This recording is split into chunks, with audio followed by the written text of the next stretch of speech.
Ini adalah salah satu member saya yang sudah jualan, karena mungkin beliau nggak pernah ngalami adonan ngaret seperti ini.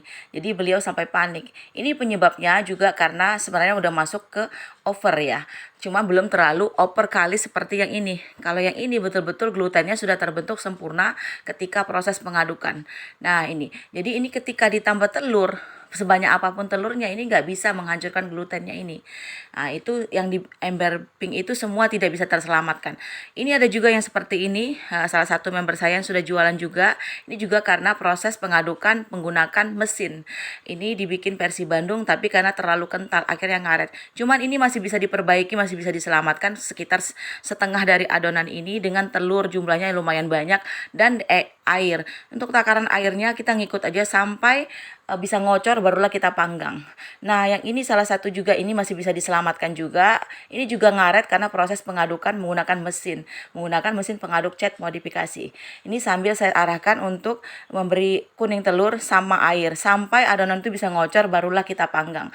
Hati-hati sekali buat teman-teman yang ngaduk pakai mesin ya. Pastikan jangan terlalu kental, jangan lama posisi kental.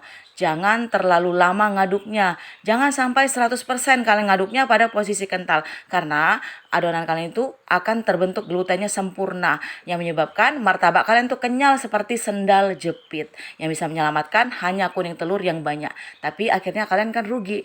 Harusnya tadi ekonomis jadi banyak bahan yang harus kalian keluarkan. Penting sekali pemahaman terhadap adonan. Apabila kalian menggunakan versi Bandung, ikutin di awal di resep saya sudah banyak saya share. Silakan lihat postingan-postingan saya.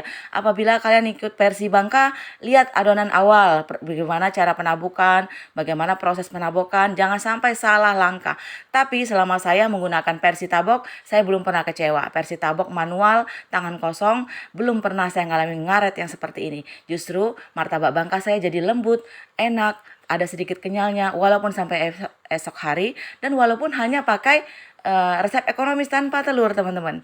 Jadi silakan kalian mau versi mana, mau yang agak ribet atau mau yang gampang. Yang penting tahu adonannya, batas penabokan dan pemahaman akan karakter terigu yang kalian pakai. Semoga bermanfaat. Mudah-mudahan gak ada lagi teman-teman yang ngalami seperti ini.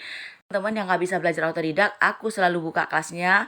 Kebetulan nanti malam buka kelas baru untuk bimbingan martabak manis free 100 macam resep yang saya bisa, termasuk martabak telur, krepes, pukis dan lain-lain. Itu semua free, kalian hanya bayar kelas 1 aja, kelas martabak manis. Tapi biar yang mau gratis jangan khawatir, semua sudah aku share di sini, tinggal modal kuota. Apabila ada pertanyaan silakan ketik di kolom komentar postingan, aku akan jawab pas respon insya Allah teman-teman. Salam sukses berjamaah, banyak jalan menuju Roma. Jadi buat teman-teman pedagang martabak yang mau upgrade atau yang mau memperbaiki adonan, ini cocok banget mantengin video-video aku. Ketemu next video. Assalamualaikum warahmatullahi wabarakatuh.